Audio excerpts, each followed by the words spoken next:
नमस्कार। ब्रेक के बाद आपका एक बार फिर केकेडी न्यूज में बहुत बहुत स्वागत है। वक्त हो चला है कुछ खास खबरों का। बोकारो में विस्थापितों का आक्रोश देखने को मिला, जहां सबसे पहले विस्थापितों ने नया मोड़ बिरसा चौक से बोकारो उपायुक्त कार्यालय तक रैली निकाली। इस दौरान उपायुक्त कार्यालय के सामने गाड़ी को रोककर हंगामा किया गया। अधिकारियों की रोकी गाड़ी, जिसके बाद अधिकारियों को वापस लौटना पड़ा और दूसरे मार्ग से जाना पड़ा। मौके पर एसडीपीओ के नेतृत्व में पुलिस बल पहुंचा। 19 गांव के विस्थापित अपने हक अधिकार की मांग को लेकर बोकारो उपायुक्त कार्यालय के पास एक दिवसीय धरना के माध्यम से जुटे थे, जिन्होंने डीसी के माध्यम से सरकार को ज्ञापन सौंपा। ये मामला काफ़ी बार विधानसभा में उठा, हमने भी काफ़ी देर तक इस मसले को बहस किए। जो अगर देश में कहीं भी ऐसा नहीं है जो किसी को पंचायत इलेक्शन में भाग लेने का अधिकार नहीं है, और इन्हें पंचायती राज का सभी अधिकार, चाहे वो जाति प्रमाण पत्र हो, डोमिसाइल हो, इंदिरा आवास या प्रधानमंत्री आवास हो, जितने भी डेवलपमेंट काम है इन्हें यहाँ होना चाहिए। तो ये इनके जनतांत्रिक अधिकार है, और हम समझते हैं अगर सरकार नहीं देगी तो सरकार के खिलाफ चाहे कोई भी सरकार हो, हम लोग लड़ाई करेंगे।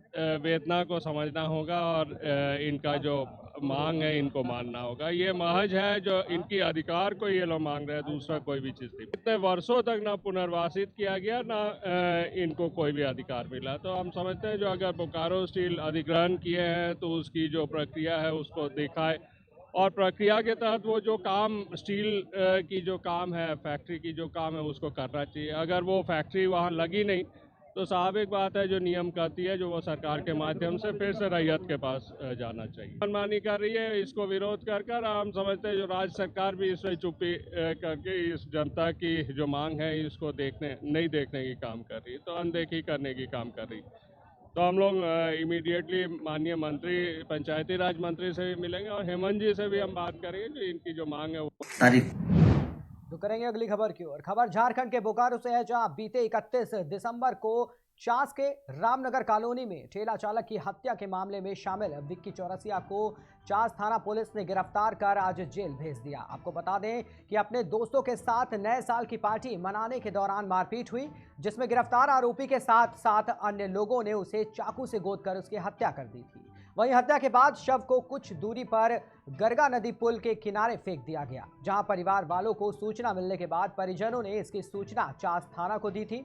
वहीं पुलिस ने हत्या का मामला दर्ज कर एक आरोपी को गिरफ्तार कर जेल भेज दिया है। साथ ही हत्या में शामिल अन्य की तलाश जारी है।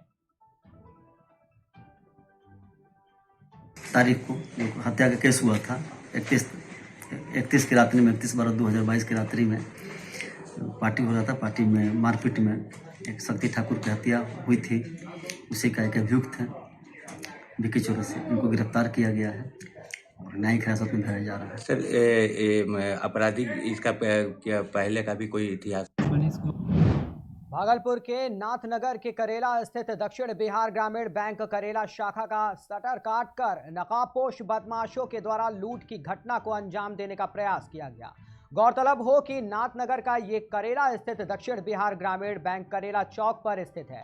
ग्रामीणों का कहना है कि तकरीबन 1 बजे के करीब बदमाशों ने बैंक का शटर काटा, फिर ग्रिल काटा और बैंक लूट की घटना को अंजाम देने की कोशिश की गई। वहीं ग्रामीणों के जागने पर बदमाश वहां से भाग निकले।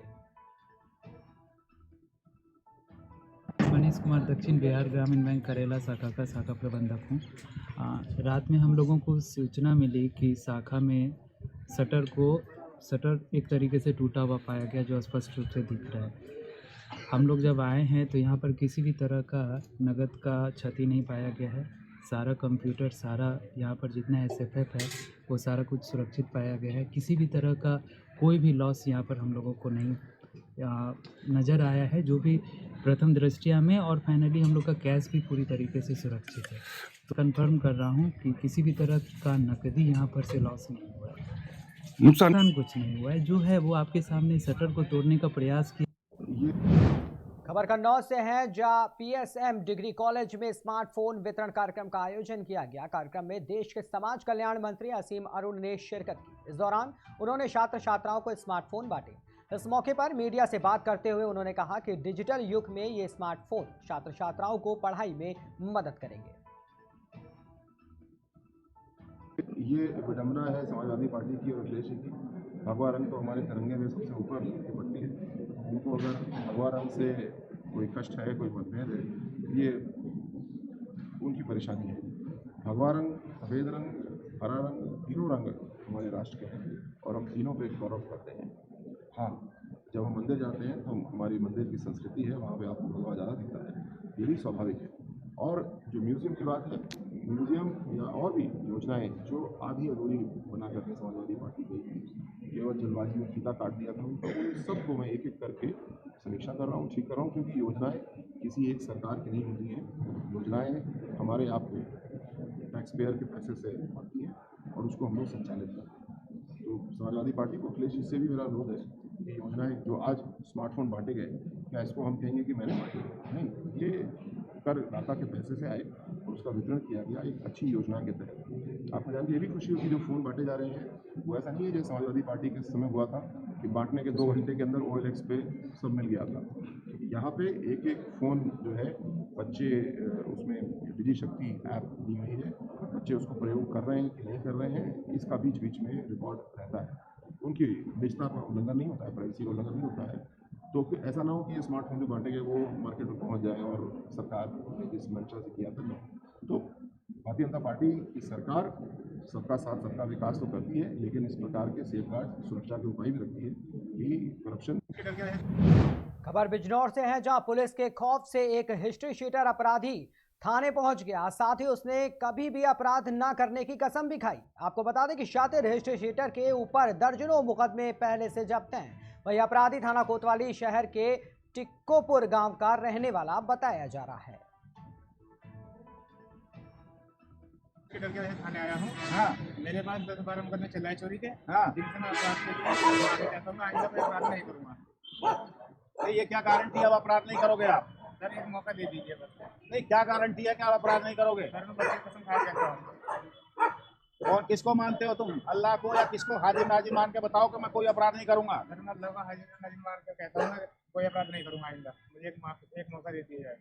अपराध छोड़ोगे? जी, अपराध छोड़ दूँगा। किसके डर से छोड़ रहे हो? सर अल्लाह के और आपके। भाई अब की बार में हम एक मौका तुम्हें दे रहे हैं, यदि अब की बार तुमने कोई चोरी की या कोई भी गलत काम आपने किया तो कानून के अनुसार सख्त कार्रवाई की जाएगी। जी सर मुझे मंजूर होगा। सर मैं आइंदा कोई अपराध नहीं करूँगा। आप अपने परिवार के साथ आए हो, छोटे छोटे बच्चे हैं, इसलिए हमारा उद्देश्य ये है कि सुधारने का है, लेकिन आप नहीं सुधरोगे तो कार्रवाई के लिए फिर तैयार रहना। ठीक है सर, ठीक है जी। फिर जोर से कहो कि किसकी सौगंध कह रहे हो कि मैं अपराध नहीं करूँगा। सर अल्लाह की और बच्चों की हाँ कसम खा के कहूँगा, आइंदा कोई अपराध नहीं करूँगा। चलो ठीक है, इसकी ज़रूरत पड़ेगी तो हम निगरानी करेंगे तुम्हारी। ठीक है, यदि आप पाया जाएगा अपराध नहीं कर रहे हो तो हम आपको इसमें आपकी मदद करेंगे। हमें पाया जाएगा कि अपराध कर रहे हो तो हम कानून के हिसाब से कार्रवाई करेंगे। 8 जनवरी। अगली खबर की ओर रुख करेंगे। खबर राजगढ़ से है, जहां करणी सेना के राष्ट्रीय अध्यक्ष द्वारा भोपाल आयोजित सर्व समाज के आंदोलन में गुर्जर समाज के खिलाफ की गई अमर्यादित टिप्पणी का मामला अब तूल पकड़ता हुआ नजर आ रहा है। करणी सेना के राष्ट्रीय अध्यक्ष के खिलाफ गुर्जर समाज में रोष देखने को मिला। गुर्जर समाज सर्व संगठनों ने एकजुट होकर करणी सेना के राष्ट्रीय अध्यक्ष महिपाल मकराना का पुतला फूंका। साथ ही राष्ट्रपति के नाम तहसीलदार को ज्ञापन भी सौंपा गया।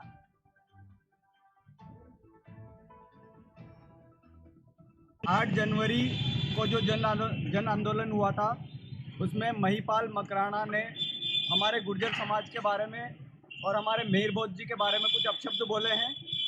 उनमें पूरे हमारे MP के पूरे सर्व गुर्जर समाज काफ़ी आक्रोश में थे। गुर्जर समाज ने इस कारणवश उनका पुतला फूंका।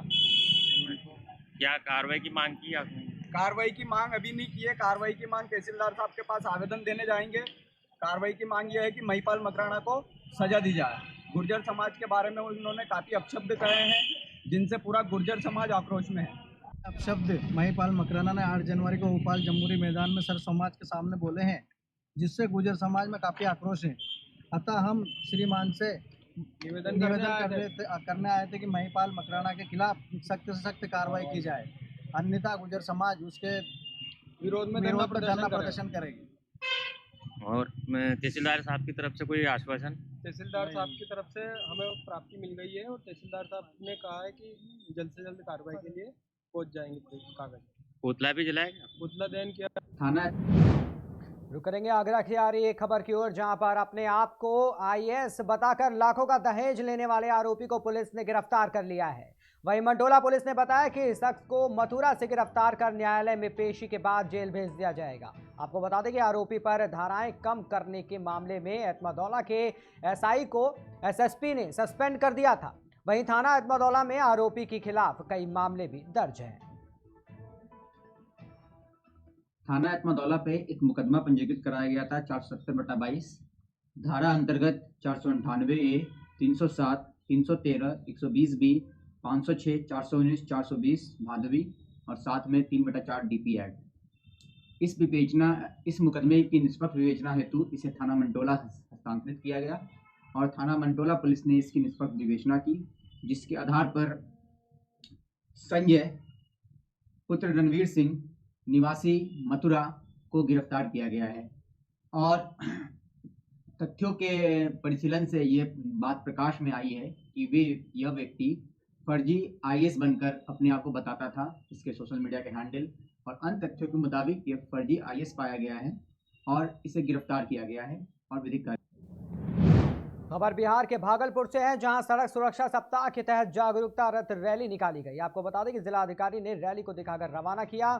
जिलाधिकारी सुब्रत कुमार सेन ने लोगों से अपील करते हुए कहा कि यातायात के नियमों का पालन करें, तभी हम सड़कों पर सुरक्षित रह सकते हैं। साथ ही भागलपुर सांसद अजय मंडल ने कहा कि यातायात के नियमों का पालन करने के बाद ही हम परिवार की सुरक्षा कर सकते हैं। क्रोध से यहाँ के पूरे प्रशासनिक पदाधिकारी, विभागीय पदाधिकारी सभी लोग मिल करके सड़क सुरक्षा का संदेश पूरे ज़िले के अंदर देने का काम आज के इस रथ के द्वारा होगा, जिससे कि जनता में एक जागरूक भी हो और ड्राइविंग लाइसेंस के जो नियमावली में है अगर उस हिसाब से चलेंगे तो यकीनन लोग अपने आप घर से निकलने के बाद सुरक्षित घर भी वापस आ जाएंगे। इसकी ज़रूरत क्यों पड़ी? इसकी ज़रूरत इसलिए पड़ी कि जिस तरह की इतनी सुरक्षा के बाद हमारे माननीय मुख्यमंत्री नीतीश कुमार ने शराब पर प्रतिबंध लगा दिया, क्योंकि वो खराब थे, लेकिन शराब लोग पी रहे हैं। देश के कानून ने क्राइम को रोका है, क्राइम के विरोध में कई अभियान चलाए जाते हैं, लेकिन लोग क्राइम करते हैं तो क्राइमिनल को भी पकड़ करके उन्हें सुधारने के लिए उनको एक रूप दिया जाता है, उनके ऊपर कानूनी कार्रवाई की जाती है। आप सुधरिए और देश के मुख्य धाराओं में, जनता के मुख्य धाराओं में, अपने समाज के मुख्य धाराओं में आइए। और आप लोग सब लोग देख रहे हैं कि माननीय सांसद महोदय हैं, माननीय अध्यक्ष जिला परिषद एवं अन्य जितने भी गणमान्य अतिथि हैं, नवगछिया एसपी साहब, सबकी उपस्थिति में आज जो है वाहनों को रवाना किया गया है। और सड़क सुरक्षा सप्ताह का उद्देश्य यही है कि पूरे सप्ताह भर ये कार्यक्रम चलेगा और इसका उद्देश्य यही होता है कि सड़क से संबंधित जो दुर्घटनाएं होती हैं, चाहे वो किसी भी प्रकार की एक्सीडेंट हो जाता है, कई बार जो है ठीक से जानकारी नहीं होती है, उसके कारण ट्रैफिक नियमों का उल्लंघन हो जाता है, जिसके कारण किसी व्यक्ति को दिक्कत हो जाती है या कई बार उसके कारण बड़ी दुर्घटना भी हो जाती है। तो उन सब के बारे में जागरूक करना है और हम लोगों का लगातार ये प्रयास है कि हम लोग इस तरह के कार्यक्रम को करते रहें और उसके कारण लोगों में जागरूकता है और जहाँ हम लोग वायलेशन देखते हैं वहाँ कार्रवाई भी होती है। तो लोगों से यही अपील है, यथासंभव जितना उनसे ज़्यादा से ज़्यादा हो सके वो इस संबंध में जागरूक हों, जो ट्रैफिक के नियम हैं उनका पालन करें और अपने आसपास के लोगों को भी बताएं कि सबको जो वक्त हो गया एक छोटे से ब्रेक का, कहीं मत जाएगा, जल्द हाजिर होंगे। देखते रहिए KKD न्यूज़।